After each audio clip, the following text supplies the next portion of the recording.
इसमें बुरा मानने वाली क्या बात है?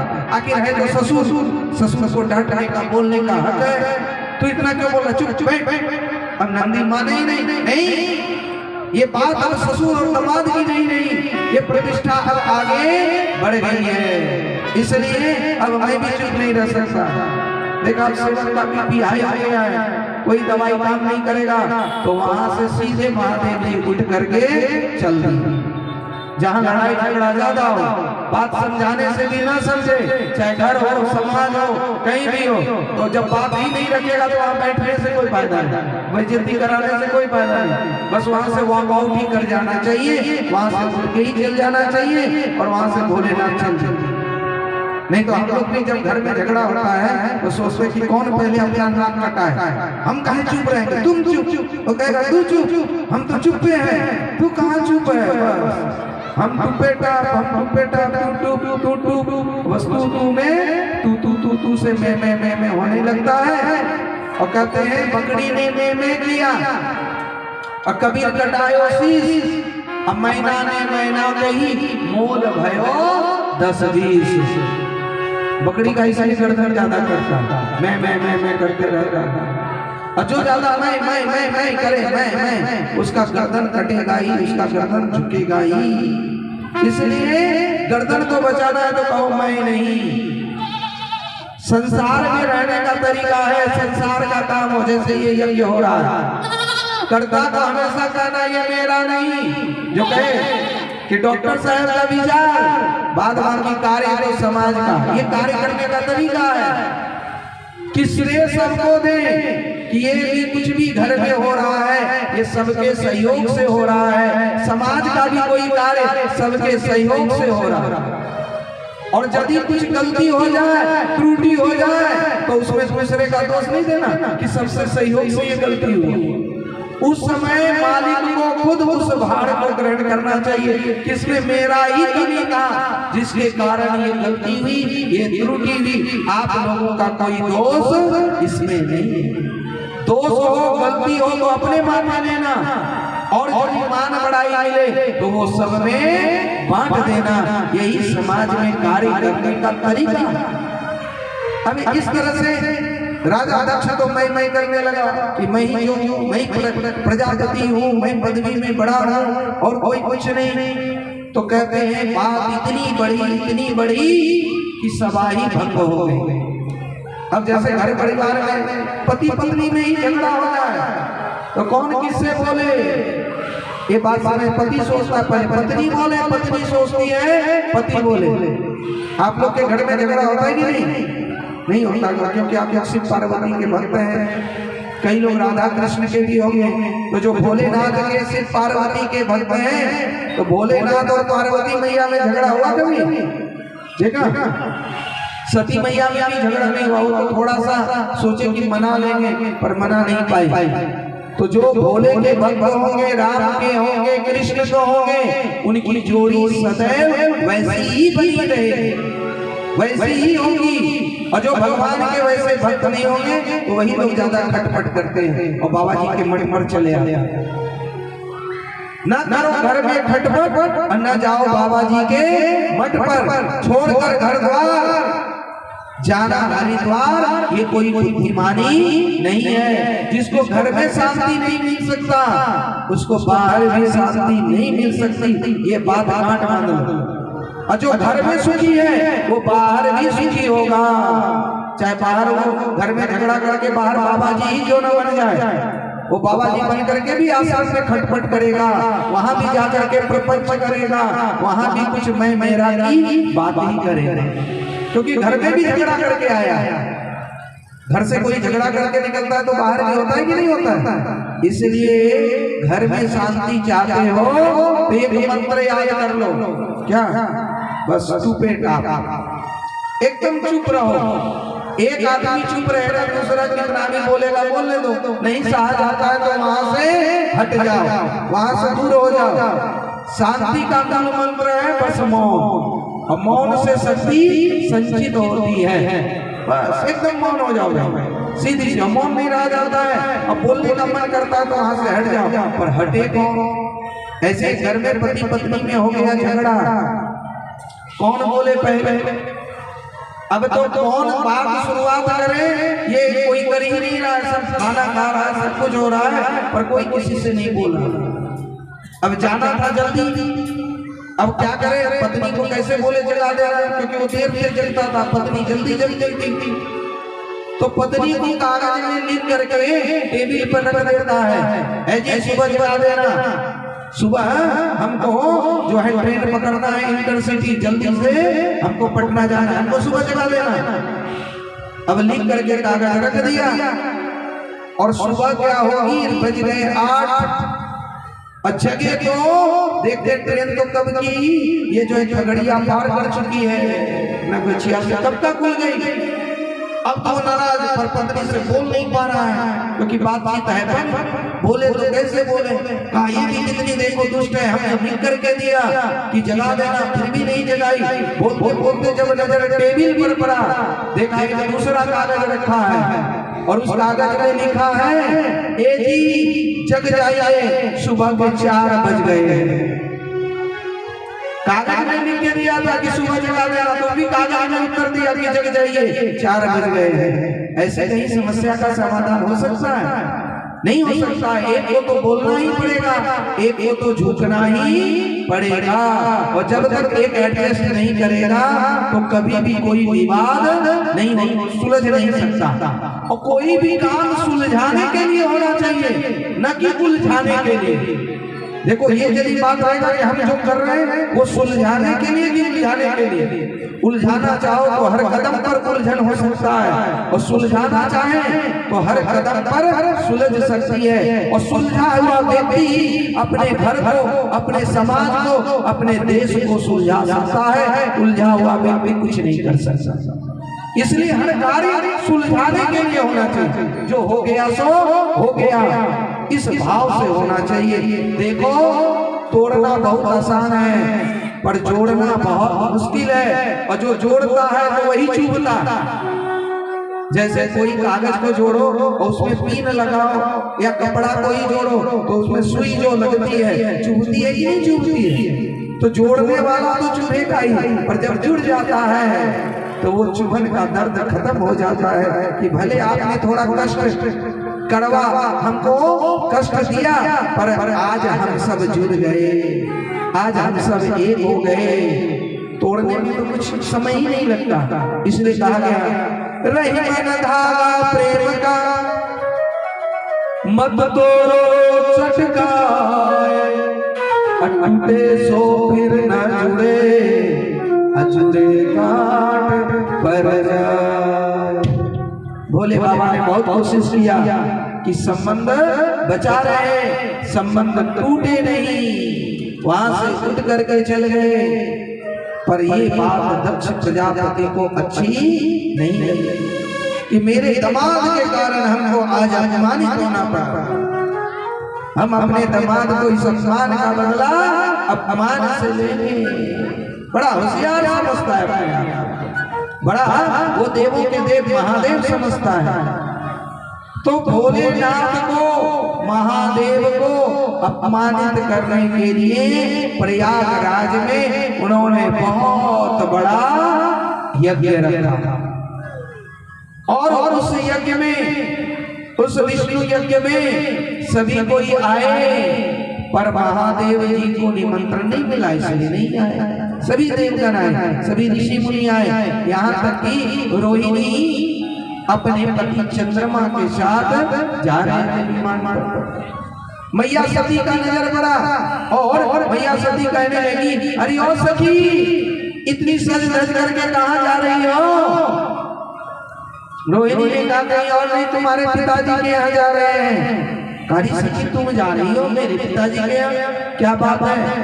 कुछ और नहीं, बस इतना ही बात है कि वहां पर तेरे पिताजी बहुत बड़ा यज्ञ कर रहे हैं, और इस यज्ञ में तुम नहीं जा रही। अरे तुमको निमंत्रण नहीं मिला क्या? सती ने कहा, नहीं हम भी आएंगे। अरे तुम चलो, हम तो बस तैयार ही हो रहे हैं। और जब किसी को निमंत्रण नहीं मिलता, सबको पता है घर समाज में और ज्यादा और भी रास्ते होंगे, पर आपको जरूर टोकने आएगा। आप नहीं चल रहे क्या? आप नहीं जा रहे क्या? पर वो बेचारा क्या कर सब कुछ जानता है, पर घाव पे नमक छिड़कने में कोई बाज नहीं आता है। अब नमक छिड़कने के सब वहां से जा रहे हैं अपने अपने देवियों के साथ, पत्नियों के साथ विमान पर चढ़ के। अब माता सती को उस समय भगवान प्रभु उमापति महादेव तब सती को कथा सुना रहे हैं। कौन सी कथा? तो राम कथा। अब राम कथा में मन ही नहीं लग रहा है। अब मन चला गया कहाँ, तो कौन किधर से क्या जा रहा है, इतना शोरगुल कहाँ हो रहा है। महादेव कहता कोई कहीं जा रहा है, जाने दो, इसमें ध्यान मत दो, कथा में ध्यान दो, यहाँ पर मन लगाओ और सादर सुनई मन लाई, मन लगा करके सुनो। देखो यदि मन कहीं घर पर रहेगा, शरीर भले यहाँ है, तो कथा का लाभ नहीं मिल सकता। आपका शरीर यहाँ है पर मन यदि घर पर है, अरे भोजन करके नहीं आए, कब तक कथा होगी, अरे घर में खाया होगा कि नहीं, पता नहीं, पकड़ी बांध के आए खुले हैं, गैया गई बचिया दूध तो नहीं पी लिया, या खेत में बैगन लगाए हैं, अरे बैगन नहीं देखने जाएंगे तो कोई लेकर के न चला जाए। यदि ध्यान आपका मकान दुकान खेत में रहेगा तो कथा में मन लगेगा, और कथा में मन नहीं रहेगा तो आपकी व्यथा दूर नहीं हो सकती। कथा में पता नहीं कौन सी बात हमारे दिमाग में बैठ जाए, हमारे दिल में बैठ जाए, और हमारी दशा और दिशा यदि बदलता है तो दशा भी बदल जाए। इसलिए कथा मन लगा करके सुनना चाहिए। आइए हम सब भी मन इसमें लगाएं, एक भोलेनाथ को स्मरण करते हुए कि हे भोलेनाथ, आप कितना करता भी हो, तो करता भी हो, सुख करता हो, इसलिए हमारा मन कथा में लगे। आपके जो है यह पावन बांकमयी मूर्ति है, उस स्वरूप का हम दर्शन करें। आइए भोलेनाथ को नमस्कार कर लें। कैलाश के निवासी नमो बार बार हो, नमो बार बार हो, आयो शरण तिहार कैलाश के निवास नमो बार बार हो, नमो बार बार हो, आयो शरण तिहार प्रभु तार तार हो, आयो शरण तिहार प्रभु तार तार हो, आयो शरण तिहार प्रभु तार तार हो।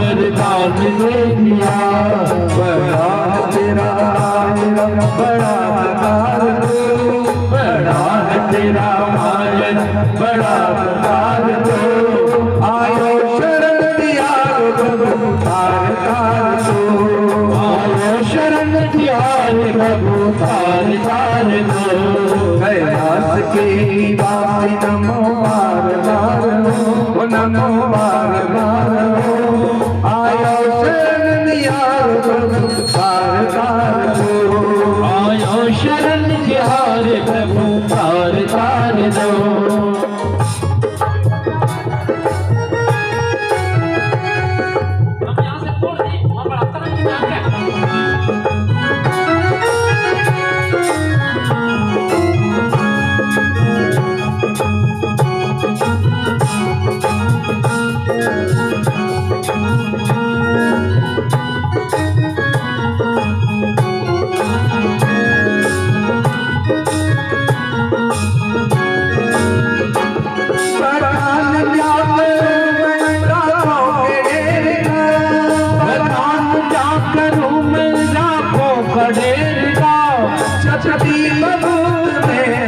खजाना कुबेर का, जब भी बबूत में है खजाना राज का, ओ गंगाधार मुक्ति का ओंकार दो, ओ गंगाधार मुक्तिदार ओंकार दो, आयो शरण दिया प्रभु तार तार दो, आयो शरण बिहार प्रभु तार तार दो, कैलाश के निवास नमो बार बार हो, नमो बार बार हो, आयो शरण दिया प्रभु तार तार दो, कैलाश के निवास नमो बार बार हो, नमो बार बार हो, आयो शरण बिहार प्रभु तार तार दो। जो कुछ भी है ये भगवान का है और वही ने सब दिया है, यह ज्ञान कर जीने का आनंद ही कुछ और है। इसलिए भगवान की बड़ी कृपा और दया मांगिए, मांगिए या न मांगिए। जय हो।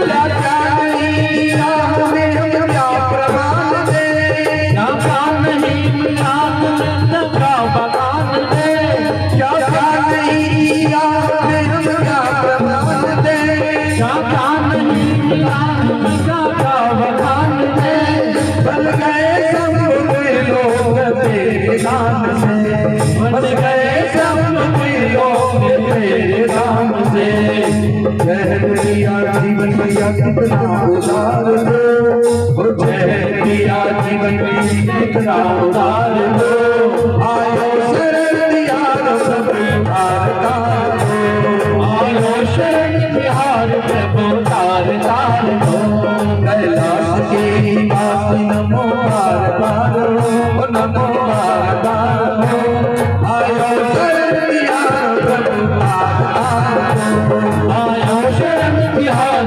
प्रभु तार तार दो।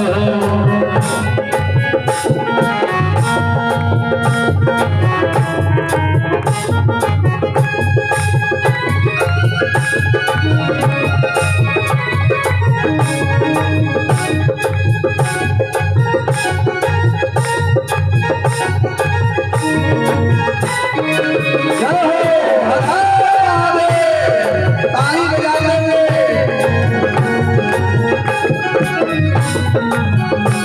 तेरी कृपा बिना नहीं भी अनु, तेरी कृपा पिता मेरे प्रताप दो, तेरी कृपा बिना नहीं भी अनु, तेरी कृपा पिता मेरे भी अनु, तेरे श्वास तेरी दया से हर एक कदम, तेरे श्वास तेरी दया से हर एक कदम, कहतात एक बार मुझको निहार दो, कहतात एक बार मुझको निहार दो, आयो शरण दिया प्रभु तार तार दो, आयो शरण बिहार प्रभु तार तार दो, कैलाश के निवास नमो बार बार हो, नमो बार बार हो, आयो शरण दिया प्रभु तार तार दो, कैलाश के निवास नमो वाद वाद दो, वाद वाद हो,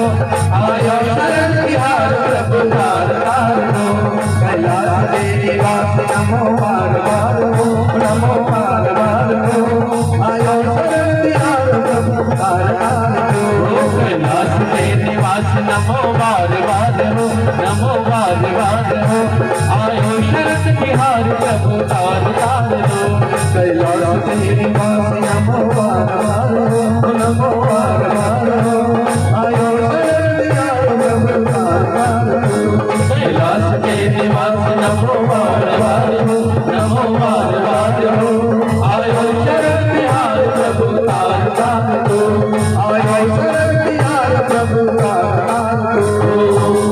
बोल गणपति महादेव की जय हो, नागेश्वर महादेव की जय हो। प्रजापतये श्वशुरस्य संप्राप्तयमिर्पतो यज्ञो किलः वयं च तामिश्रं धामं ते मयताभियो विबुद्धयम्। कहते सभा भंग हो गई, पर भोलेनाथ के ससुर प्रजापति के मन में बैर भाव से जो यज्ञ कर रहा था, उसमें सभी देवी देवता गए। माता सती का ध्यान कथा से भंग हुआ। तब माता सती ने कहा, हमारे पिताजी के यहाँ जा रहे हैं, वहाँ यज्ञ अनुष्ठान है। हे भोलेनाथ, आप सब जानते हैं, इसलिए हमें सच बताइए। भोलेनाथ ने कहा, देखो, एक बार जब हम सभा में गए, हमारी कोई गलती ही नहीं थी, हम तो आंख बंद करके समाधिस्थ थे, पर तुम्हारे पिताजी को गुस्सा आ गया और इसीलिए ये यज्ञ कर रहे हैं। तब जा जाके मैया सती कहती है, नहीं नहीं, हमारे पिताजी ऐसे नहीं है, ऐसे नहीं हो सकते, जरूर आपसे भी कुछ त्रुटि हो गई हो। कोई बेटी अपने पिताजी को एक बार ऐसे गलत कैसे कर दे? नहीं नहीं, आपसे भी कुछ हो गया होगा, गलती हो गई तो कोई बात नहीं, मनुष्य गलती का पुतला है, अक्सर हो ही जाती है, और जो कर ले ठीक गलती को उसे इंसान कहते हैं। गलती हो गई तो कोई बात नहीं, हम जाएंगे और जा करके पिताजी को मना लेंगे और सब झगड़ा जो है ये बिल्कुल बंद करवा देंगे, सलटा देंगे, सुलह करवा देंगे।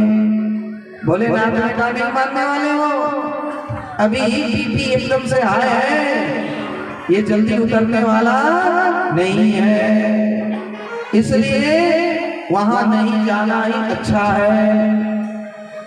मैया सती ने कहा, देखो पतिदेव, हे मेरे स्वामी, हे मेरे नाथ, 4 जगह तो बिना निमंत्रण का भी जाना चाहिए। कहा, कौन कौन सी जगह? कहा, मित्र यदि निमंत्रण न दे तो भी जाना चाहिए, चाहे कितना भी झगड़ा हो।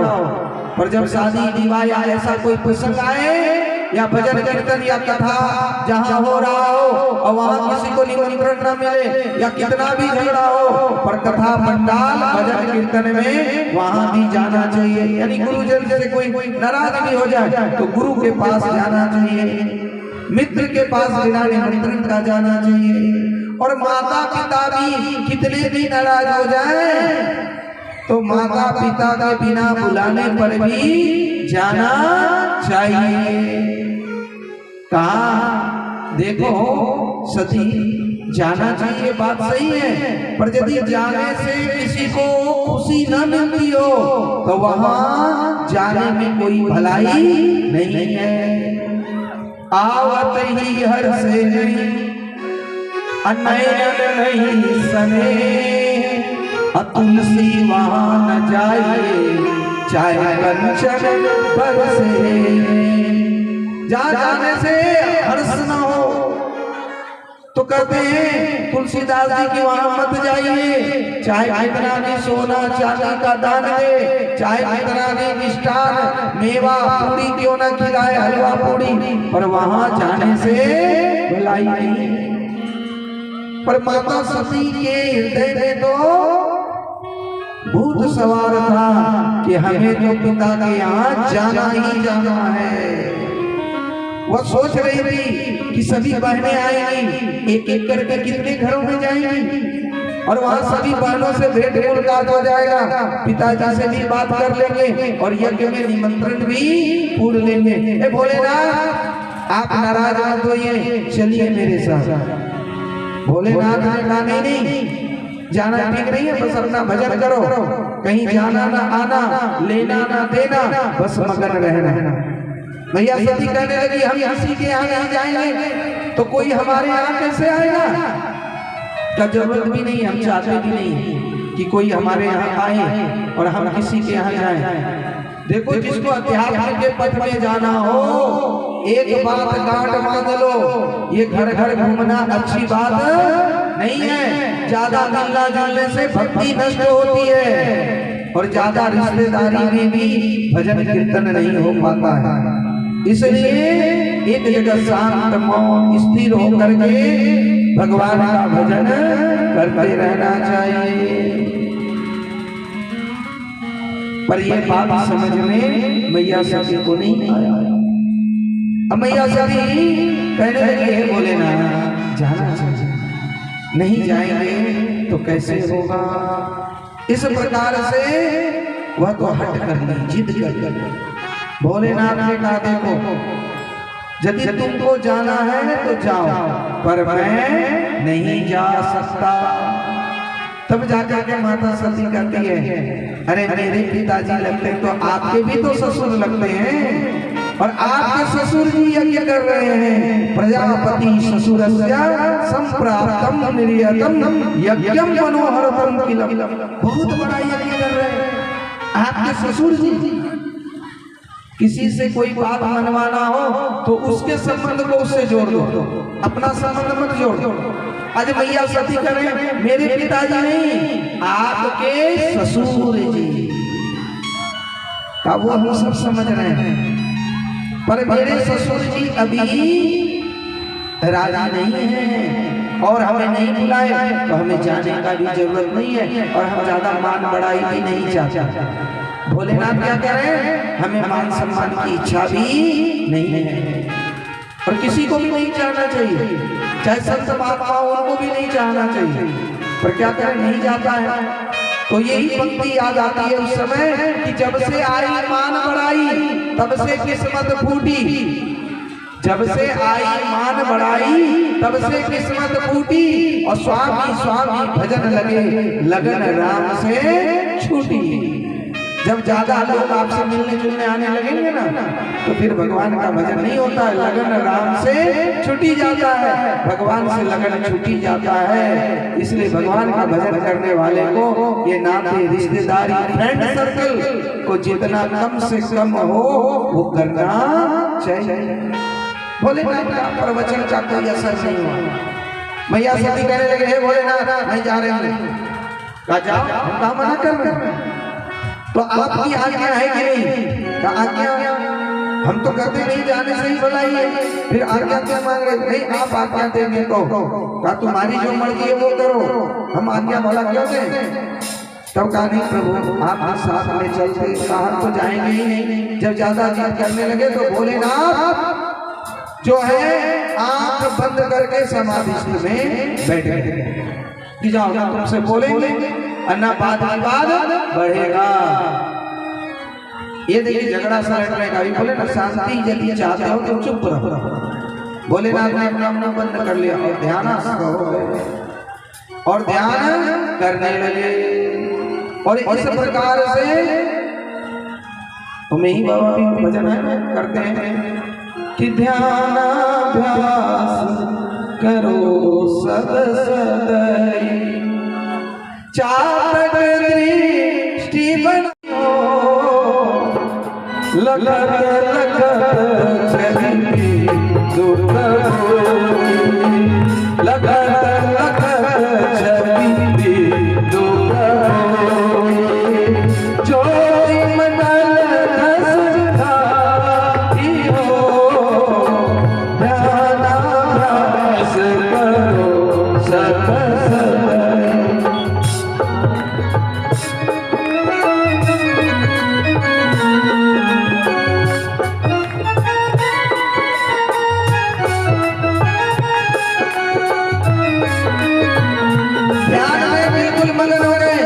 मैया पार्वती करे हाथ तो खोलिए मैं जा रही हूँ, अरे आपकी बात सुन रही हूँ, और मैया निकल गई।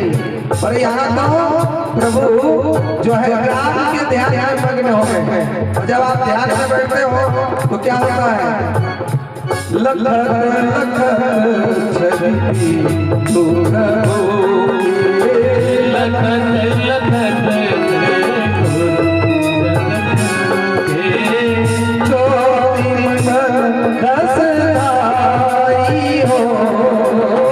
छवि मंडल हसवाई हो अभ्यास करो सदा सदा, ज्ञानाभ्यास करो शत शत, चातक दृष्टि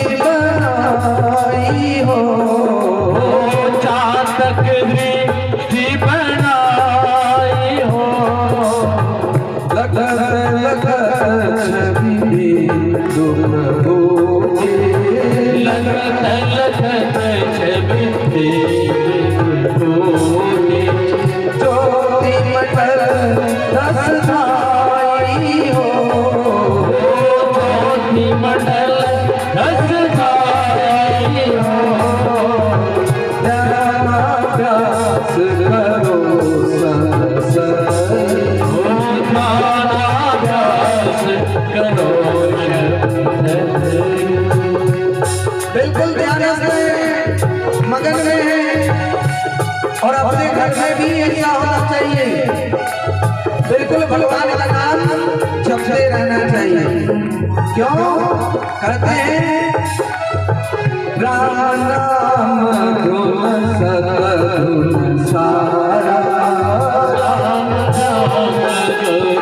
सतगुरु सारा, सब केंद्र से आई हो, शब्द केंद्र से आई हो, साधुन भजन लो प्रभु से और भजन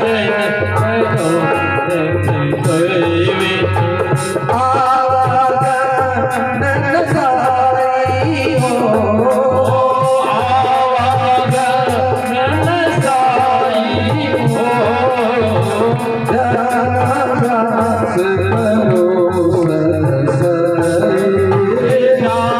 ध्यानाभ्यास करो सदैव, ध्यानाभ्यास करो सदैव, चातक दृष्टि बनाई हो, चातक दृष्टि बनाई हो, लखत लखत बीतु प्रभु की, लखत लखत चलते प्रभु की, ज्योति मंडल दस आई हो, ज्योति मंडल दसदाई हो, ध्यानाभ्यास करो सदैव, ध्यानाभ्यास करो सदैव, चातक दृष्टि बनाई हो, चातक दृष्टि बनाई हो, लखत लखत बीतु प्रभु की, लखत लखत छवि प्रभु की, ज्योति मंडल दस आई हो, ज्योति मंडल दसदाई हो, ध्यानाभ्यास करो सदैव, ध्यानाभ्यास करो सदैव, ध्यानाभ्यास करो सदैव। बोल सतगुरुदेव भगवान की जय हो। जब भोलेनाथ हाथ नहीं खुले तो मैया से कड़ी। भोलेनाथ ने सोचा कि अकेली जाएगी तो ठीक नहीं रहेगा, अपने 30,000 गणों एवं नंदी को साथ में देकर के कहा मैया को सुरक्षित उनके पिताजी दक्ष के यहाँ पहुंचा। अब दक्ष के यहाँ जान रहे थे भोलेनाथ की गड़बड़ भी हो सकता है, एक दो नहीं पूरे 30,000 गणों के साथ मैया को भेजा। आज मैया नंदी पर सवार है, अब पति के बिना जब नंदी पर सवार होती है मैया तो धर्म का प्रतीक है बैल नंदी, और तब धर्म आधा अधूरा लगता है जब शक्ति तो हो पर ज्ञान न हो। आज शक्ति आधा अधूरा, धर्म आधा अधूरा, आज जो है दक्ष प्रजापति के यहाँ जा, और जैसे ही नंदी पर सवार होकर के मैया सती वहां पर अपने पिताजी के यहाँ पहुंची तो क्या होता है कि वहां कोई किसी से बात ही नहीं कर रहा, और विशेष करके सभी ने कसम खा ली थी कि जो भी भोलेनाथ के नाते रिश्तेदार आए और भोलेनाथ आ जाए या संयोग से उनकी पत्नी सती आ जाए तो दक्ष प्रजापति ने मनाही करवा दी कि कोई भी उनसे बात नहीं करेगा, और जो उससे बात करेगा तो हमसे रिश्ता तोड़ देगा। तो क्या करेगा, जिसके यहाँ खाने आए हैं तो गाना तो उसी का ना गाएंगे, तो जिसका मरवा उसका गीत, और जैसा मरवा वैसा गीत। अब जाकर के कोई ना बोले, कोई ना बोले, अब कोई बोलना भी शुरू किया। बहनें जब मिली तो व्यंग वचन कहने लगे। कोई बहन कहने लगे तुम्हारे पति ठीक ठाक है कि नहीं, कुछ ढंग का कपड़े पहनते हैं कि नहीं, अरे मकान थोड़ा बढ़िया बनाया कि नहीं पक्का उक्का कि वैसे संसार में रहते, अरे कुछ बढ़िया चंदन वंदन लगाते हैं कि नहीं कि वही भस्म ही लपेटे रहते हैं। कोई बात तो कहने लगी कुछ संगति सुधरा की नहीं कि वही भूत प्रेत और पिशाच के साथ ही रहते हैं। अरे ये सब छोड़ो, कुछ खाना पीना ठीक हुआ कि नहीं? सुनते हैं कि भांग धतूरा ही खाने पड़े रहते हैं, कुछ अच्छा भोजन वोजन भी है कि नहीं? इस तरह से सभी बहनें उपलाम देने लगी। पर एक माँ मिली जो थोड़ा प्रेम से प्यार से सती से मिली, क्योंकि माता कभी को माता नहीं होती है। इसीलिए गोस्वामी जी ने भी कहा, पिता बाबा जब गई भवानी अतक्ष त्रास न माने। राम सिया राम जय जय राम। राम सिया राम जय जय राम।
अब भगनी मिली, बहनें मिली बहुत मुश्किल। जब माँ से मिली तो माँ ने कहा हाल चाल पूछा, कहा हमारे भोलेनाथ नहीं आए? कहा मैया तो हम भी किसी तरह से आए हैं। बोले बाबा की बात छोड़ो, थोड़ा हम यज्ञ मंडप से घूम के आए, देख के आए कैसा यज्ञ हो रहा है। मैया सती यज्ञ मंडप देखने आई, और जब यज्ञ मंडप देखने आई तो देखे कि सभी कोई उस यज्ञ मंडप के चारों तरफ बैठे हैं और कोई मैया सती को देख करके आंख मटका रहा है। देखो महाराज कि देखो इसको कितना ठीक है, नहीं बुलाया तो भी आ गया।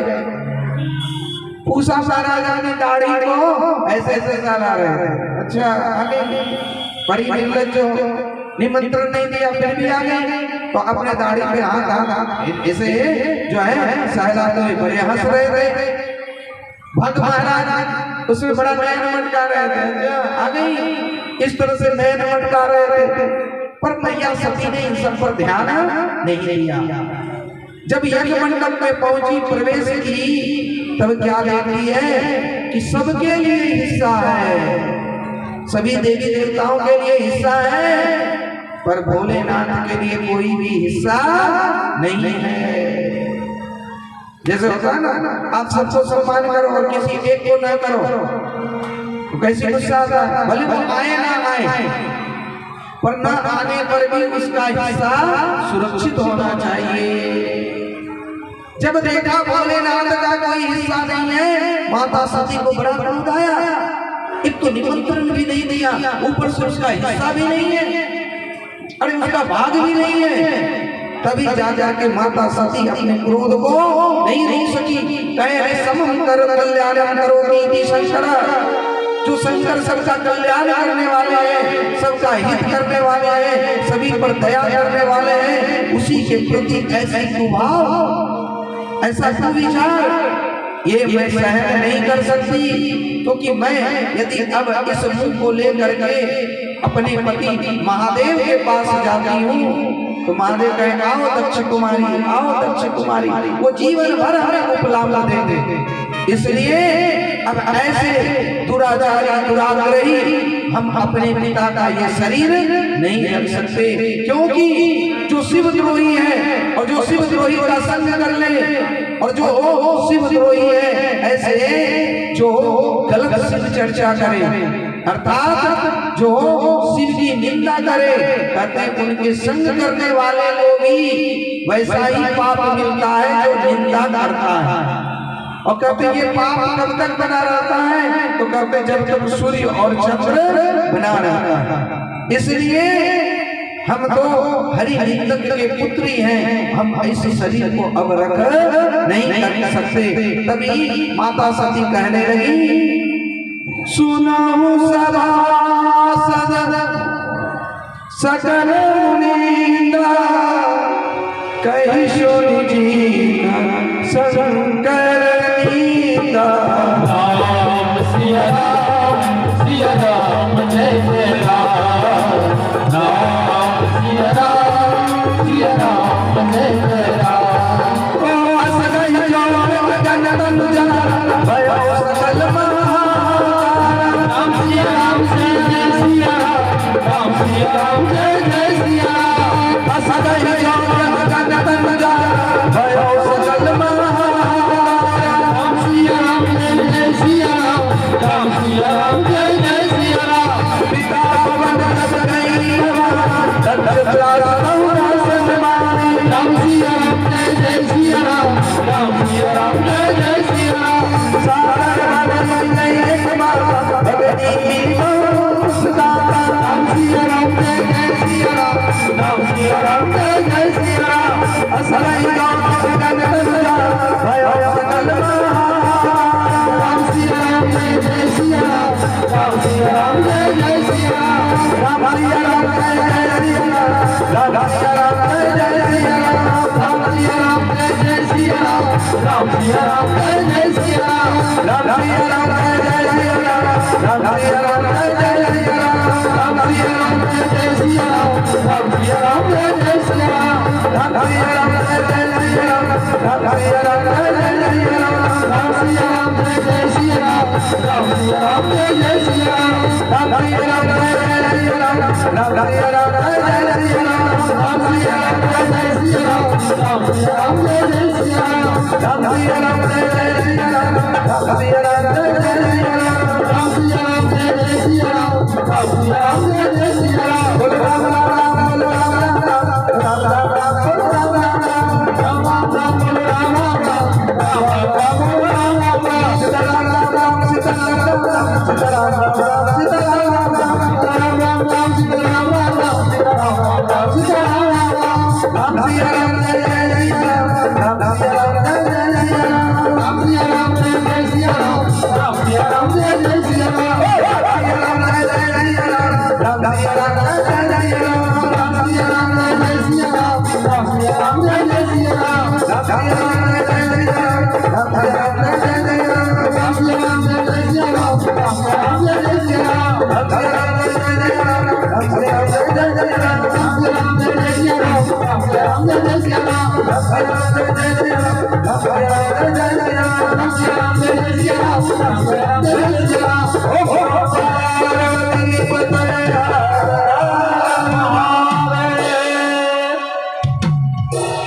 यह सोच करके भगवान का स्मरण करते हुए भोलेनाथ का अपने अंगूठे से योगाग्नि प्रकट की, और योगाग्नि प्रकट करके उसी हवन कुंड में जो है गोविंदाय नमो नमः अपनी आहुति दे दी। और जैसे आहुति दिया चारों तरफ हाहाकार मच गया।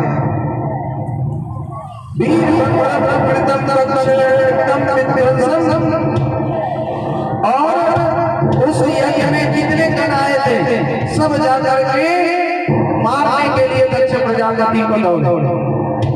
दक्ष प्रजापति के लिए गण था, उन्होंने भी उधर से अपना अस्त्र शस्त्र का प्रयोग किया। 30,000 में तो 15,000 वहीं पर जो है स्वाहा हो गए। 15,000 जब शोक में कुछ मर गए, कुछ ऐसे, तो नंदी बच गए और कुछ गण बच गए। वो गण जब लड़ने के लिए देवताओं से भिड़े तो देवताओं से वो पराजित हुए। नंदी ने सोचा अब हम यहाँ टिक नहीं सकते, वो भोलेनाथ की तरफ भागे, पर उससे पहले ही नारद जी पहुंच गए। नारद जी ने कहा भवो भवदयां निधनं प्रजापतये कृत्य अवनाद्यं करालं दृष्टो ज्वालाधराभिदं कपालमाली विदन सदायुः। हे प्रभु कुछ बाकी नहीं बचा। हे भोलेनाथ त्राहिमाम त्राहिमाम, और इस त्राही से आप ही रक्षा कर सकते हैं, रक्षमाम रक्षमाम। जब ऐसा कहने लगे तब कहा क्या हुआ? कहा मैया सती का अब शरीर नहीं रहा। भोलेनाथ को क्रोध आ गया। कहा जब हमारी पत्नी ही नहीं रही तो फिर ससुराल किस बात का और ससुर किस बात का? जब पत्नी ही नहीं रहा तो फिर ससुराल से मेरा भी कोई संबंध नहीं। उन्होंने अपनी जटा से वीरभद्र को प्रकट किया। ओ वीरभद्रम वीरभद्रम काला महाकाला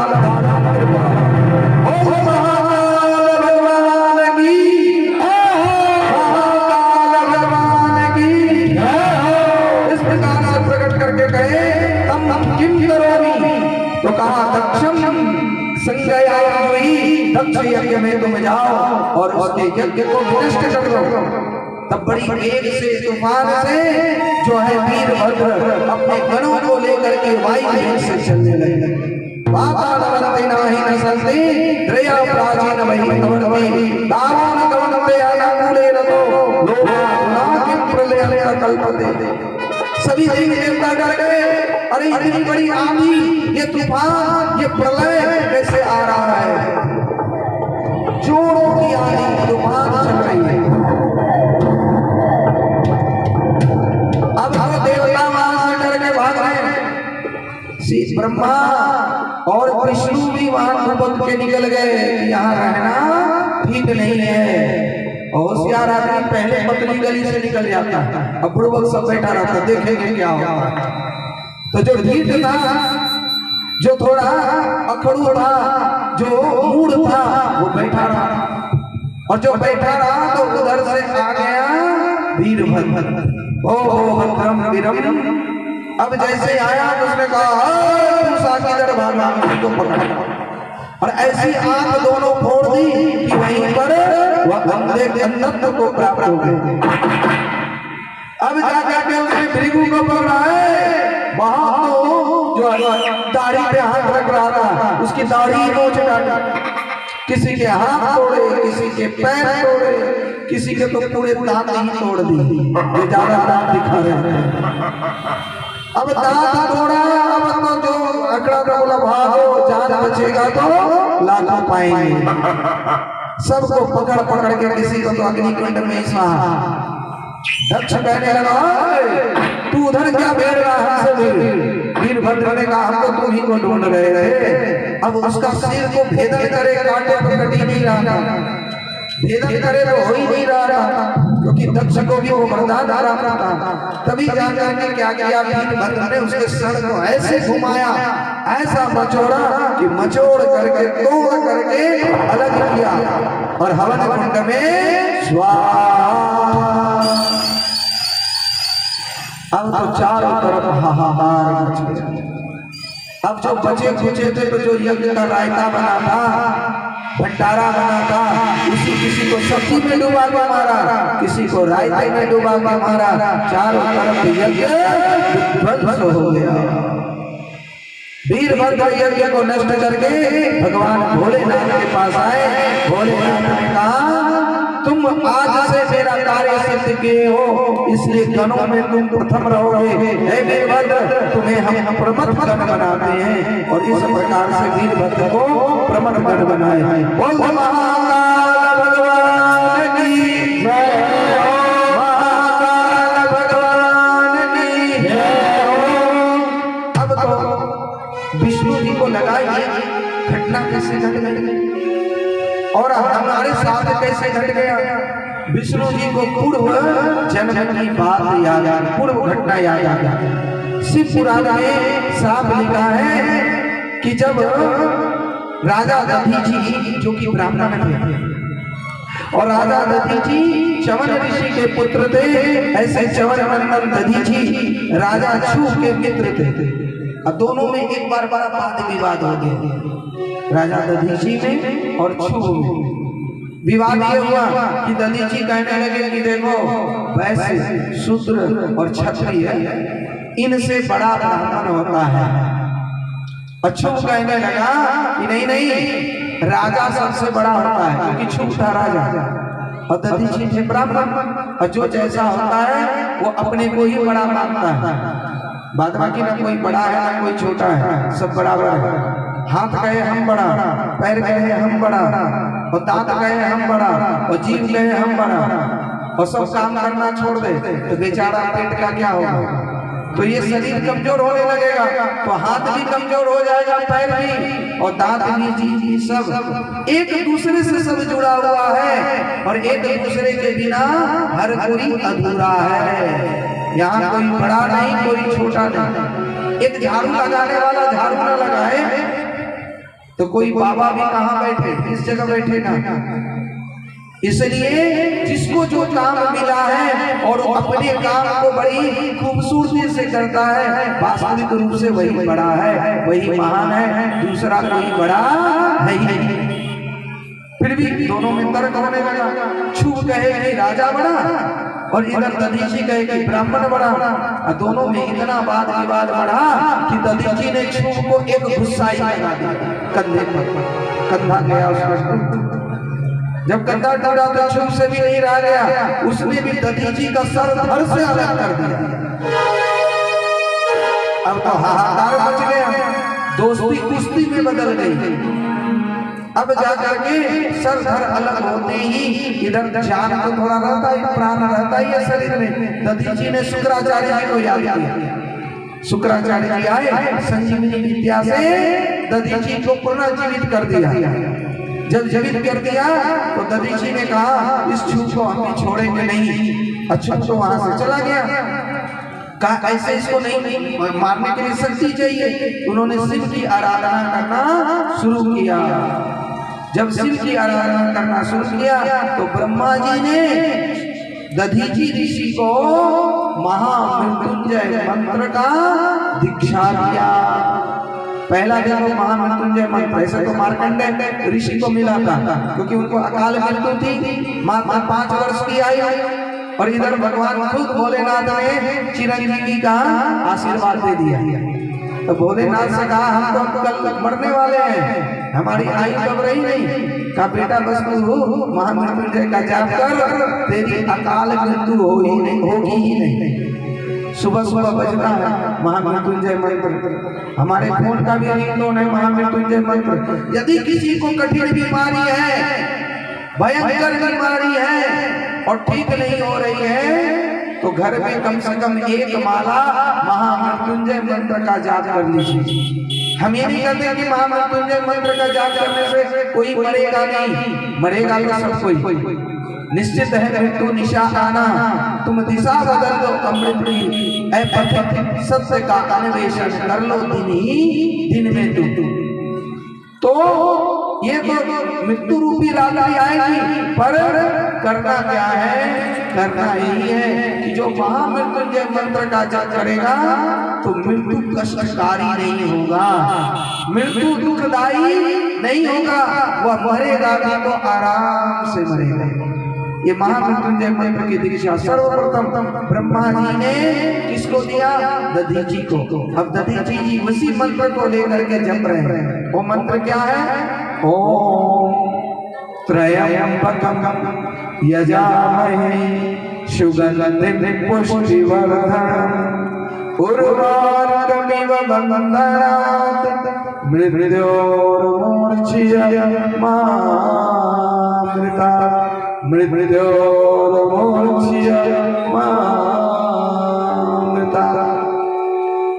ऐसे तो ओम में ही सारा मंत्र समाया है। ओम प्रणव ध्वनि में ही सब कुछ समाया हुआ है। इसलिए कई लोग कहते हैं कि भाई ओम नहीं लगा, सब नमः शिवाय पंचाक्षर मंत्र जपो।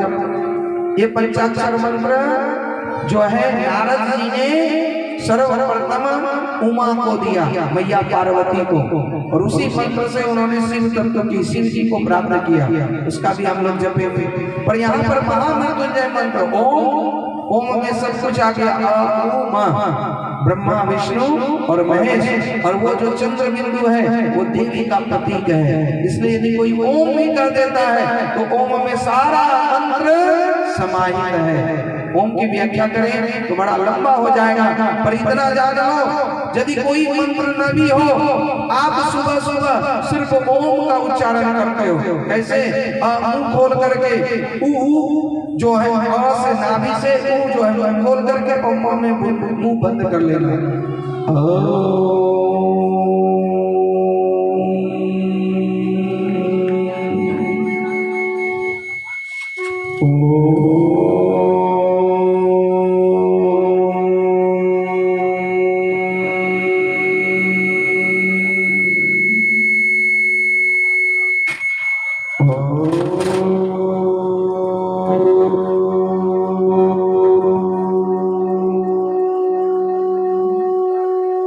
इस तरह से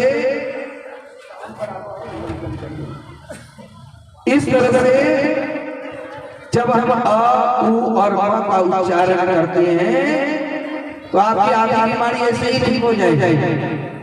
कहां से? नाभि से। और नाभि में कंपन होने लगेगा और यहाँ से नाभि से जब बोलेंगे फिर गला में कंपन होगा, और जब मुंह बंद कर लेंगे तो जो है मुंह बंद करके जब आप वाइब्रेट करेंगे तब जाके पूरा मस्तिष्क में वो कंपन होता है। जब आप ओमकार का इस तरह से ओम का आप ध्वनि का मंत्रोच्चारण रोज करते हैं तो इससे बहुत फायदा है। इसलिए रोज सुबह उठ करके कुछ करें ना करें कम से कम ओमकार का जप कर लेते हैं तो समझिए आपकी वाणी भी बहुत ठीक हो जाएगी। अभी करके बताएं तो ओम और उसके बाद आता है त्र्यंबकम। त्र्यंबकम का अर्थ है जो तीन मतलब क्या है? सत और तम। तीन का मतलब है जो त्रिगुण रहित है, जो त्रिगुणातीत है, जो नाद बिंदु कला से अतीत है। ऐसे त्र्यंबकम जो तीनों लोकों के स्वामी हैं, ऐसे त्र्यंबकम जो तीनों जो आदि देविक आदि भौतिक और आध्यात्मिक ये तीनों ताकतों को नष्ट करने वाले हैं, ऐसे त्र्यंबकम का हम आह्वान करते हैं। ओम त्र्यंबकम। यजामय का मतलब है आह्वान करते हैं, यजन करते हैं, पूजन करते हैं। सुगंधित जो सुगंध को देने वाला है, जो सुगंधित करने वाला है।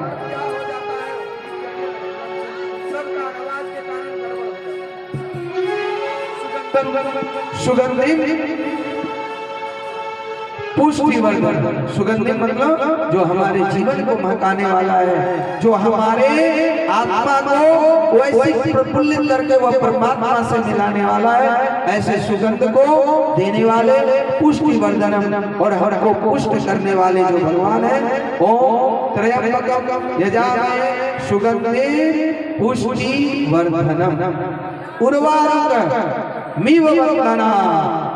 कहते हैं मृत्यु मुंशियमानता।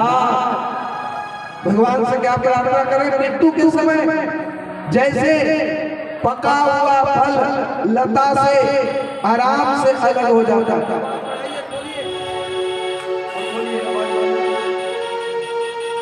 जैसे मृत्यु के समय भी हमारा भी वही गति हो। कौन सा गति? जैसे पका हुआ पेड़, पका हुआ फल जब कच्चा होता है उसको अलग कीजिए, हटाइए तो क्या होता है? आसानी से नहीं हटता है, और जब पक जाता है तो आसानी से अलग हो जाता है। उसी तरह मृत्यु के समय हमारा शरीर से जब प्राण निकले तो आसानी से निकले, उस समय कोई रोग न सताए, उस समय कोई कष्ट ना हो। और ये तब होगा जब भगवान का हम याद करते हुए, स्मरण करते हुए शरीर को छोड़े। इसलिए इस भजन को याद करते हुए कि इतना तो करना स्वामी जब प्राण तन से निकले। जब प्राण तन से निकले तो क्या होना चाहिए? कि वो डमरू वाला याद आना चाहिए। यदि कोई बंसी वाले से प्रेम करते हो तो बंसी वाला याद आना चाहिए। देहांत काले तुम सामने हो, बंसी बजाते डमरू बजाते मन को लिभाते, यही गीत गाते मैं तन को त्यागो हे नाथ नारायण वासुदेवा। कि अंतिम समय में वो भगवान याद आ जाए, तो इसी से हमारा शरीर धन्य हो जाता है। आइए इस भजन को सुनते हैं।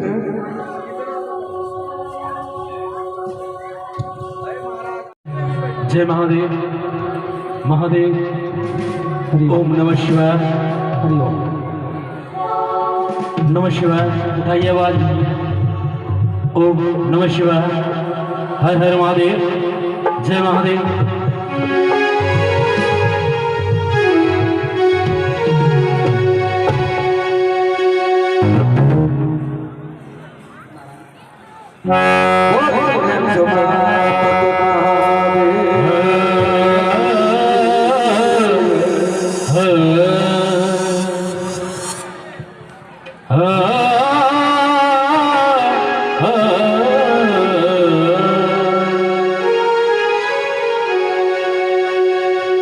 इतना तो कर न सो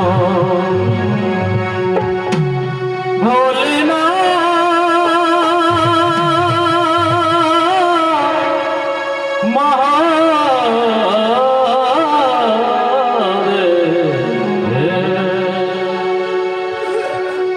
इतना तो कर न सो जब प्राण तन से निकले, इतना तो कर न सो जब प्राण तन से निकले, इतना तो कर न सो जब प्राण तन से निकले, इतना तो कर न सो जब प्राण तन से निकले, इतना तो कर न स्वामी जब प्राण तन से निकले, इतना तो कर न स्वामी जब प्राण तन से निकले, इतना तो कर न स्वामी जब प्राण तन से निकले, इतना तो कर न स्वामी जब प्राण तन से निकले। महादेव नाम लेके, महादेव नाम लेके जब प्राण तन से निकले, महादेव नाम लेके जब प्राण तन से निकले, ओ इतना तो कर न स्वामी जब प्राण तन से निकले।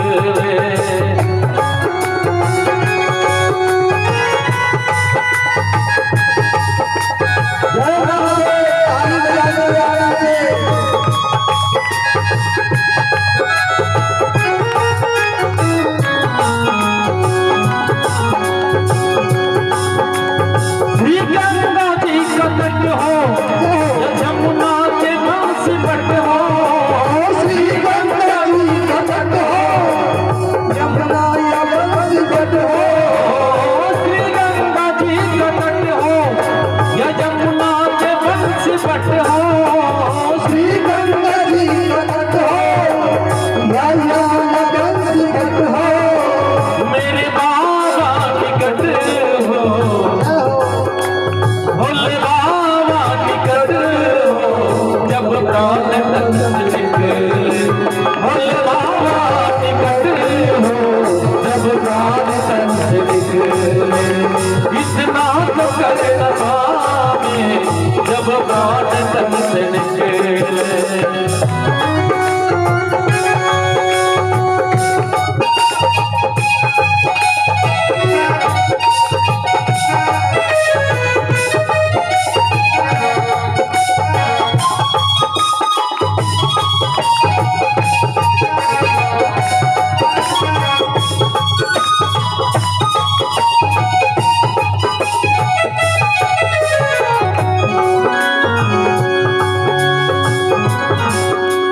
जब प्राण कंठ आवे कोई रोग ना सतावे, जब प्राण कंठ आवे कोई रोग ना सतावे, जब प्राण कंठ आवे कोई रोग ना सतावे, जब प्राण कंठ आवे कोई रोग ना सतावे, यम दर्श ना दिखाए,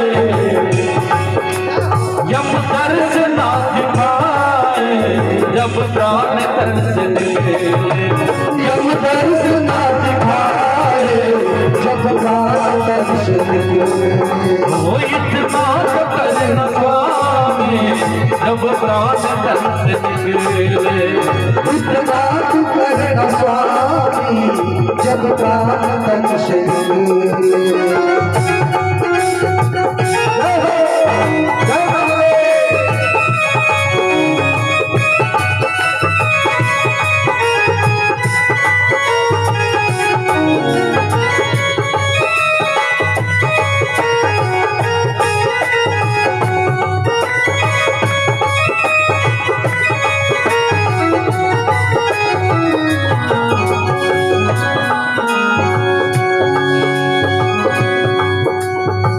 कहते महादेव से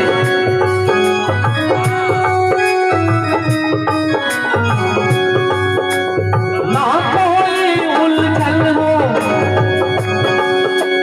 मन में ना हलचल हो, ना कोई उलझन हो मन में ना हलचल हो। ना कोई उलझन हो ना मन में हलचल हो, मन में ना हलचल हो। और मुख में ही तुलसी दल हो, मुख में ही तुलसी दल हो जब प्राण तन से निकले। मुख में ही तुलसी दल हो जब प्राण तन से निकले। हो इतना तो करना स्वामी जब प्राण तन से निकले। इतना तो करना स्वामी जब प्राण तन से निकले। ताली बजाएंगे आनंद से, जय हो, क्योंकि अंत बड़ा सफला।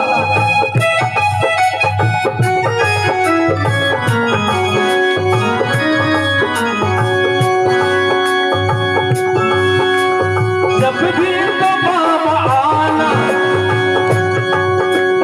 जब भी तो बाबा आना, मैया को साथ लाना। जब भी तू बाबा आना मैया को साथ लाना। जब भी तो बाबा आना, मैया को साथ लाना। जब भी तू बाबा आना मैया को साथ लाना। बस आखिरी इच्छा ये इतना न भूल जाना,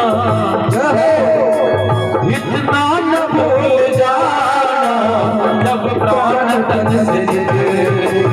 इतना न भूल जाना जब प्राण तन से निकले।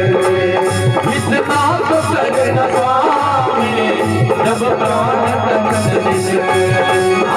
इतना तो करना स्वामी जब प्राण तन से निकले।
दधीची जी को जब महामृत्युंजय मंत्र मिला और उसका भगवान जब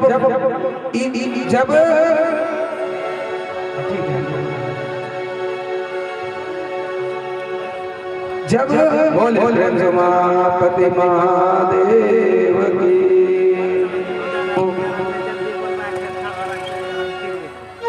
ओम त्रयम् यजामहे सुगंधिं पुष्टिवर्धनम् उर्वारुकमिव मन्त्रम् मृत्योर्मोच्यमामृतम्।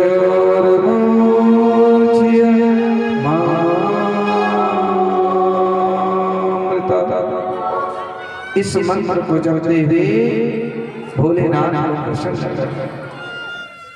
भोलेनाथ ने कहा मानो क्या मानते हो? कहे प्रभु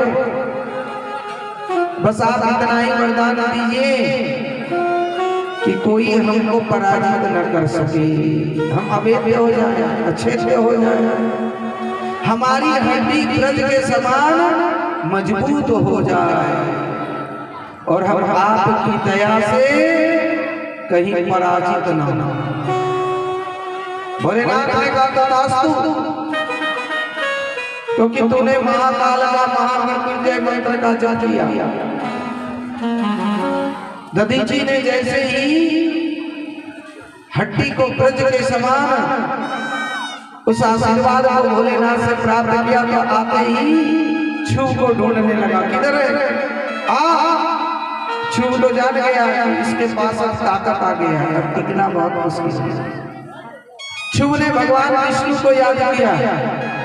भगवान विष्णु से कहा किसी तरह दधीची को आप समझा दें, मान जाए कि ब्राह्मण नहीं राजा बड़ा होता, वो हार स्वीकार कर ले या हमको विजय करवा दे किसी तरह। भगवान विष्णु दधीची के पास ब्राह्मण का वेश लेकर के आए और दधीची से कहने लगे देखो मैं तुम्हारे पर बहुत प्रसन्न हूँ, इसलिए जो मांगना चाहता हूँ वह मुझे तुम सहर्ष देने के लिए स्वीकार करो, क्योंकि तुम ब्राह्मण हो, तुम दानी हो और तुम ना नहीं कहोगे। दधीची ने कहा मैं जानता हूं कि आप ब्राह्मण के वेश में साक्षात विष्णु हैं और मैं भोलेनाथ के कृपा से त्रिकालदर्शी हो गया हूं, भूत भविष्य सब मैं जान गया हूं, इसलिए आप विष्णु हैं, छल को छोड़िए, कहना क्या चाहते कहिए। का बस यही कहना चाहते हैं कि तुम हार स्वीकार कर लो। कहिए तो नहीं हो सकता, क्योंकि हम महादेव महाकाल के भक्त हैं और महाकाल के भक्त जल्दी हार स्वीकार नहीं करता, किसी के आगे झुकता नहीं है और हम उनके आशीर्वाद से अपने आप को मजबूत भी बना लिए। तब जा जाके सभी देवी देवता दधीची को झुलाने का प्रयास करने लगे, दबाने का प्रयास करने लगे, मान जाओ नहीं तो तुम्हें बड़ा कष्ट उठाना पड़ेगा। का चाहे जो भी हो जाए सर कटा सकते हैं लेकिन सर झुका नहीं सकते। सभी देवी देवता मिल करके भी दधीची का सर नहीं झुका सके। तब अंत में जाकर के जब भगवान विष्णु स्वयं ब्रह्मास्त्र का ही प्रयोग करना चाहे, उस समय ब्रह्मा जी के साथ छुट्टी वहां आ गया और भगवान विष्णु को प्रणाम करके कहा नहीं ये बात छोड़ दीजिए, चलो ये दधीची ही जीता, हम नहीं हारे, अब हमारे अंदर कोई बैर नहीं रहा। तब जाकर के दधीची ने विष्णु से कहा हे विष्णु, तुमने हमें बहुत दबाने का और कष्ट देने का प्रयास किया, इस छूट के लिए मैं आज श्राप देता हूँ कि आप भी भगवान भोलेनाथ के यज्ञ में जिसमें जो है उनका पूजा नहीं होगा, पूजित नहीं होंगे, हिस्सा नहीं मिलेगा, उसमें आप पराजित होंगे और आपके बहुत से देवता जल करके भस्म हो जाएंगे।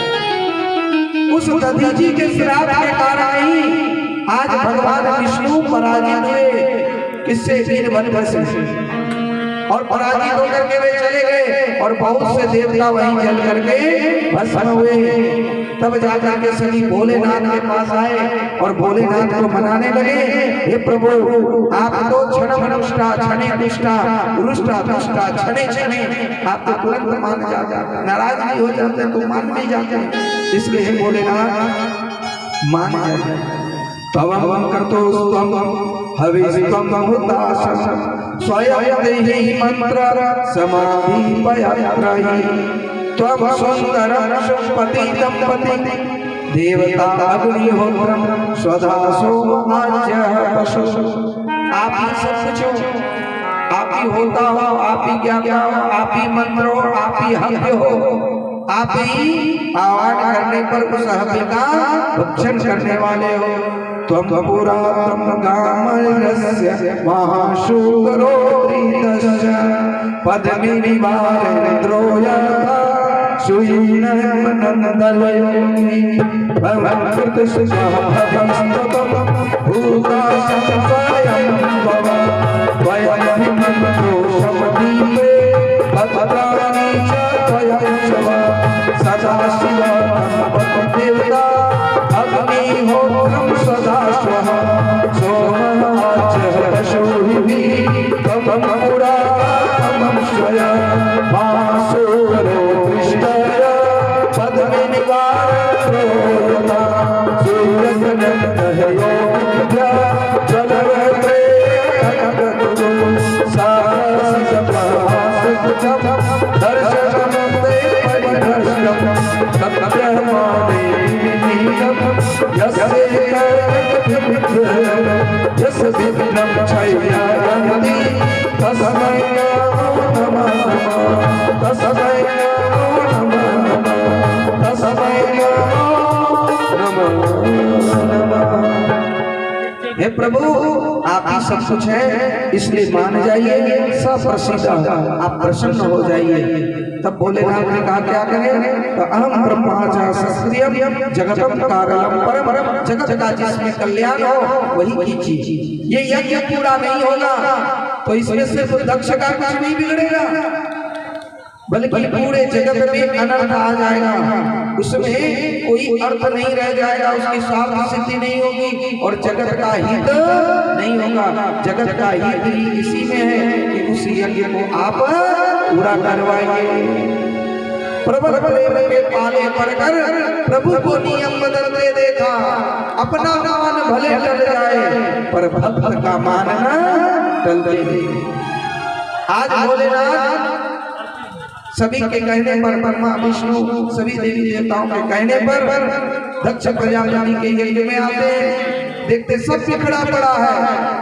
किसी की हड्डी टूट गई थी तो थोड़ा रिपेयरिंग कर दिया, जाओ किसी तरह से काम करो। जिनका दोनों आंख फोड़ दिया था भक्त देवता का, एक आंख दे दिया था, एक दृष्टि से देखो। जिसकी दाढ़ी काट दी थी तो थोड़ा दाढ़ी लगा दिया, कई पहले से काम चला। और जिनका सब दांत तोड़ दिया था तो 2-4 दांत दे दिए कि अब सतुआ घोड़ के पियो। दांत टूट गया तो ज्यादा पूरी के तरफ जी मत लग जाओ, अब सतुआ घोड़ के पियो, 2-4 दांत दे करके काम चलाए। तभी जा जाके सभी देवताओं ने कहा कि दक्ष को जब तक जीवित नहीं करेंगे तो यज्ञ कैसे होगा। तो कहा पकड़े के करे दादा मैं करता है, जल्दी से पकड़े का सिर लगाओ, क्योंकि नंदी ने कहा इसका सिर पकड़े का होगा, इसलिए जल्दी से पकड़े का सिर लाओ। पकड़े का सिर लाया और दक्ष प्रजापति का सिर पकड़े का कर दिया और पकड़ा जाता मैं करता है। और जब पकड़ा मैं करता है और मैं जब कुछ बोलना चाहा दक्ष जी, दक्ष ने भगवान शिव को कहा भले ने हमको दंड दिए और हम इसको बुरा नहीं माने, क्योंकि दंड कोई अपने को ही देता है, दूसरे को नहीं देता है। जैसे दो बच्चा लड़ रहा, उसमें जो अपना बच्चा हो उसी को कोई थापड़ लगाता, दूसरे को बेटे को थोड़ी मारता है। तो आपने अपना जान करके ही हमको दंड दिया, इसलिए हम परम अनुग्रहित हैं, इसे हमें क्षमा करें, इस यज्ञ को पूर्ण करें और यज्ञ का जो भी हिस्सा बचेगा वो सब आपका और उसी से पूर्णाहुति होगी। इसलिए हे महादेव इस यज्ञ का सब कुछ आप ही है। तब जाकर के महादेव ने उस दक्ष यज्ञ को जो है पूरा किया। बोल प्रेम से महापति महादेव की जय हो। इस प्रकार से भोलेनाथ भी मानो कह रहे हैं शिवद्रोही मम दास असोर मोहि सपन नहीं भावा। सिया राम जय जय राम, सिया राम जय जय राम। ओ शिवद्रोही मम दास असोर मोहि सपन नहीं भावा। सिया राम जय जय राम,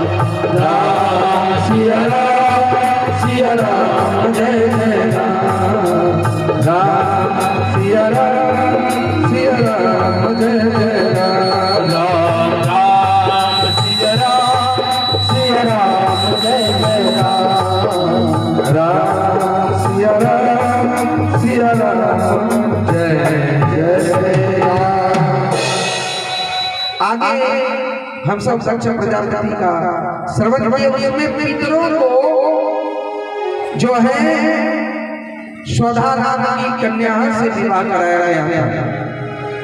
उसी स्वधा से 3 बेटी हुई। कहते हैं उन 3 बेटी का नाम हुआ, पहला का जो सबसे बड़ी थी मैना। भाई झांकी बन गया हो तो जल्दी से लाए। अब शिव पार्वती का विवाह का प्रसंग की तरफ हम लोग चले।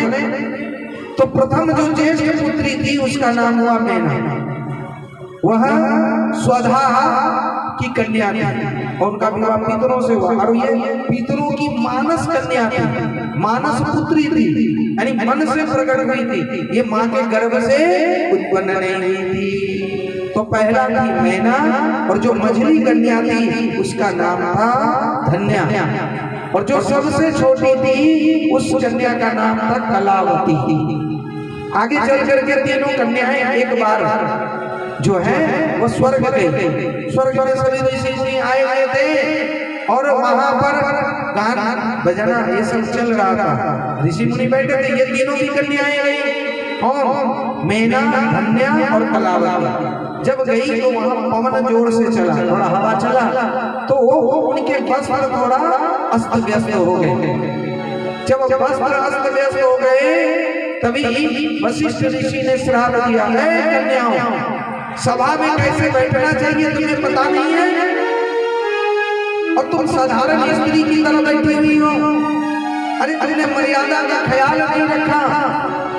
जाओ, तुम साधारण स्त्री की तरह अमर्यादित ढंग से व्यवहार कर रही हो तो तुम नर रूप में स्त्री बन जाओ, पृथ्वी लोक में अवतरण लो। तब जाके तीनों कन्याओं ने वशिष्ठ जी का पैर पकड़ लिए। पैर पकड़ करके बड़ा क्षमा याचना करने लगे, हमारा इसमें कोई गलती नहीं है, हमने वस्त्र को जांच करके नहीं हटाया, ये तो पवन देव थोड़ा ज्यादा ही जोर से चल गए, इसी के कारण वस्त्र अस्त व्यस्त हो गए, हमें क्षमा कर दीजिए। कहा देखो पृथ्वी पर तो तुम्हें जाना ही पड़ेगा, पर तुम्हारे गर्भ से 3 कन्याओं का जन्म होगा जो कि ब्रह्मा, विष्णु और महेश के अंश अवतार होंगे, और ये तीनों पुत्री इन तीनों की अर्धांगिनी होगी। इस प्रकार से मैना की जो पुत्री हुई, मैना का विवाह किससे हुआ? हिमालय से। और उनसे जो बेटी हुई पार्वती, उस पार्वती मैया का विवाह हुआ भोलेनाथ से। इसके बाद धन्या प्रकट हुई और धन्या का जो है विवाह किससे हुआ? राजा जनक से। देखो जनक एक पदवी है, जनक शिरध्वज नाम था और शिरध्वज से उनका विवाह हुआ, और विवाह के पश्चात उनसे जो पुत्री जन्म ली उनसे महालक्ष्मी प्रकट हुई। बोलते महालक्ष्मी मैया की। और आगे चल करके कलावती का विवाह वृषभानु से हुआ, और वृषभानु की पुत्री कौन हुई? राधा रानी। बोलते राधे रानी की, राधे रानी की। इस प्रकार से तीनों देवियां, ये तीनों माताओं को धन्य की, मैना की पुत्री पार्वती, धन्या की पुत्री महालक्ष्मी, कलावती की पुत्री राधा, और तीनों श्वेतदीप विष्णु निवास के स्थान पर गई, और सनत कुमार के श्राप के कारण ही वह सभी नारियां स्त्री के रूप में आई थी। तो आइए, ये जो मैनावती के यहाँ हिमालय रूप में गई, तो हिमालय राज की कम तपस्या नहीं, तपस्या करके ही वह जो है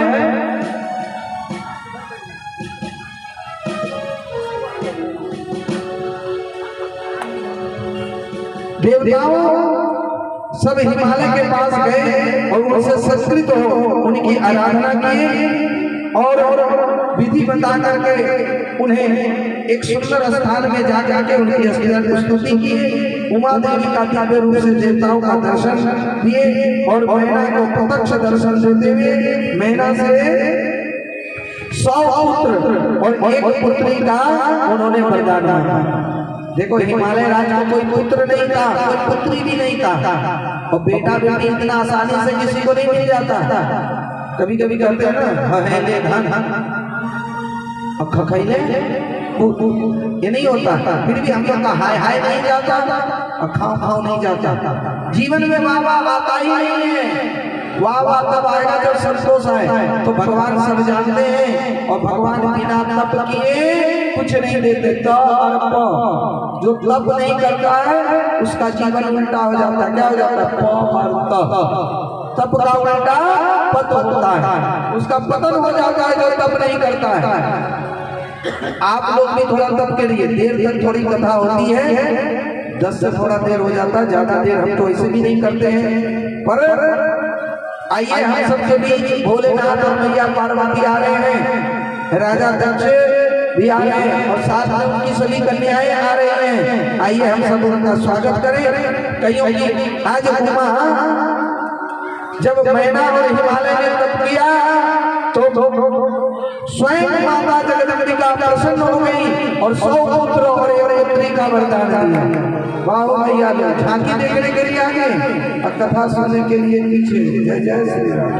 बोले पार्वती महादेव की जय, मैया पार्वती की जय, भक्त भगवान की जय, जय जय महादेव। आइए थोड़ा स्वागत कर लें और मैया का स्वागत करते हुए भोलेनाथ का। अरे भाई बराती भी आ गए, भूत प्रेत पिशाच शैतान, कोई तन मुक्त, कोई जो है किसी का शरीर नहीं है। देखो कैसे कोई तन सूखा है और कोई बिल्कुल 1.5 हड्डी का है, कोई 1 पैर वाला है, कोई 1 हाथ वाला है। ये बराती भी आ गए। तो आइए थोड़ा बराती का एक भजन के माध्यम से स्वागत करें, उससे पहले कथा को श्रवण करें। वाह वाह वाह, जय जय श्री राधे। कल से ऐसे ही बैठना, आगे आगे कथा में पीछे, झांकी में आगे हो जाते हैं। अब कोई और ज्यादा आगे नहीं आएगा, अब बैठ जाओ, जो जहां हो वहीं बैठ जाओ। झांकी का भी आगे लेके थोड़ी कथा और सुन लो। कल से ऐसे ही आगे आगे बैठना, तब हम जाने में संस्कृत कथा में हमें मिले रहे। आओ हम सब बसंत ऋतु चैत्र मास नवमी तिथि मृगशिरा नक्षत्र में आधी रात में शिवा मैया आई, उनका प्रादुर्भाव हुआ। आइए मैया का स्वागत करते हैं। बोलो पार्वती महादेव की जय हो। मैया का भजन आइए मैया का स्वागत करते हैं भजन के माध्यम से। जय श्री राम। हरि बोल, हरि बोल, जय महादेव।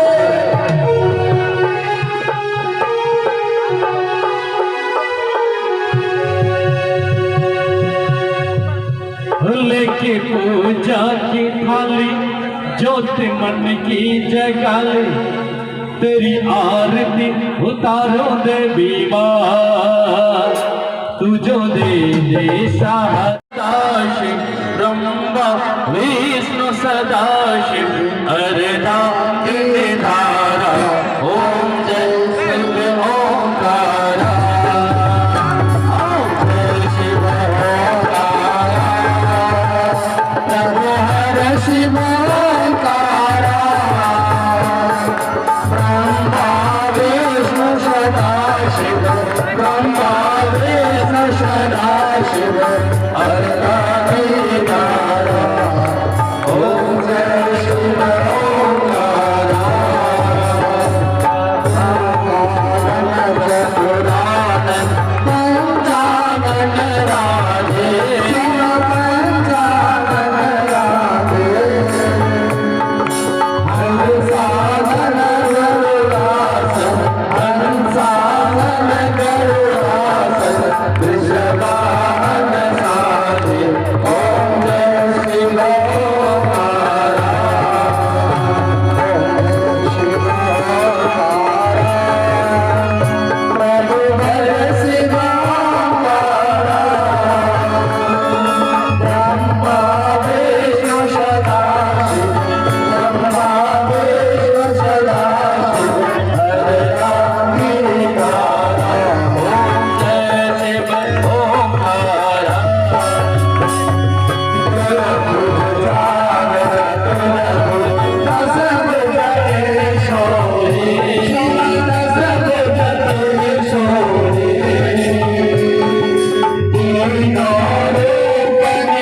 करता तीनों रूप निरखता त्रिभुवन जगमो ओम जय शिव ओंकारा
पुनस्य पूर्णमादाय पूर्णमेवावशिष्यते। ओम शांति शांति सुशांतिर्भवतु।